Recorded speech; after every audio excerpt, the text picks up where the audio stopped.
सही बहनाओं से नमस्ते। मैं आप सब के बीच में एक भजन लेकर आई हूँ। अपना प्यार दुलार हमारे साथ बनाए रखना। लाइक सब्सक्राइब शेयर ज़रूर करना।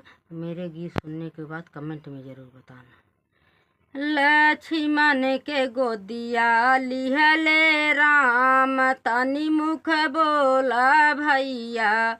लक्ष्मण के गोदिया लिहले राम, तनि मुख बोला भैया। मुखवा से बोला हो भैया, मुखवा से बोला, तनि मुख बोला भैया। लक्ष्मण के गोदिया लिहले राम, तनि मुख बोला भैया। केकरा मरनवा भैले, केकरा हरनवा, तनि मुख बोला भैया। केकरा मरनवा भैले, केकरा हरणवा, तनि मुख बोला भैया। केकरा के लगी गई शक्ति बाण, तनि मुख बोला भैया। केकरा के लगी गई शक्ति बाण, तनि मुख बोला भैया।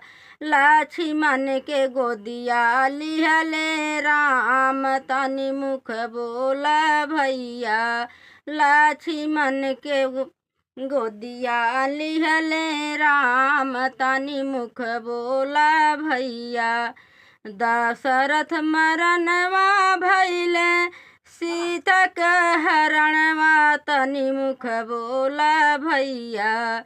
दशरथ मरनवा भैले, सीता का हरणवा, तनि मुख बोला भैया।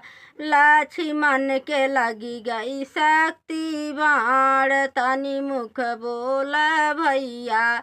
लक्ष्मण के लगी गई शक्ति बाण, तनि मुख बोला भैया।